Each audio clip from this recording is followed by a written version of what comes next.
All right.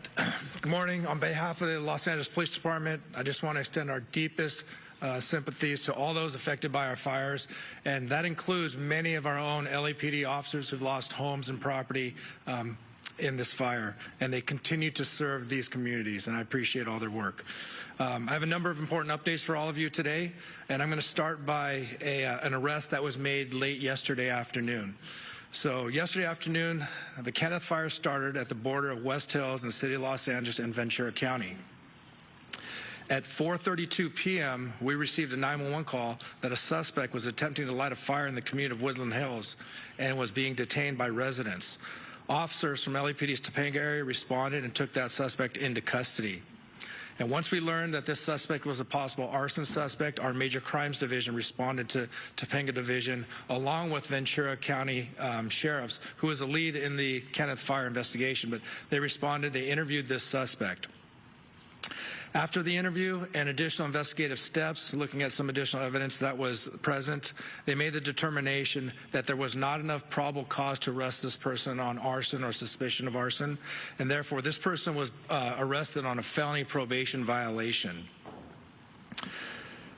This investigation is ongoing, however, and I'd like to thank those community members that were involved in this and helping us bring this person to our attention, and so we can have an ongoing investigation. The second point I want to talk about is for any of those people looking for loved ones or missing people related specifically to the Palisades Fire. Now, the county is also doing this for the Eaton Fire, but for the city of Los Angeles, we've stood up a family assistance center. This center is located at Chevy Hills Recreation Center, and it's at 2551 Motor Avenue. It's going to be open today from 10 a.m. to 6 p.m. and tomorrow from 9 a.m. to 5 p.m. We will have 10 officers there ready to receive anyone who needs to report a missing person related to the Palisades Fire. We will also have the American Red Cross, the Mayor's Crisis Response Team, the LA County Medical Examiner's Office, and the LA County Department of Mental Health. They will be there to help support, answer questions, and provide information as necessary. Again, I just want to emphasize this is for missing people related to Palisades Fire. This is not for any other issues related to the fire. LAPD and our law enforcement partners are actively maintaining law and order in the areas impacted by the fires. We're patrolling these areas to deter criminal activity and to continue to ensure public safety. Today, we're deploying 210 officers in these impacted areas. This deployment includes our partners from LA Port PD and LAWA PD, and I'm thankful for their support. Again, protecting our homes, businesses, and evacuated and vulnerable zones are our priority, and we will continue to ensure that no one takes advantage of these situations. You've heard this message before, but I'm going to say it again because it's so important and so critical. Looting has zero tolerance.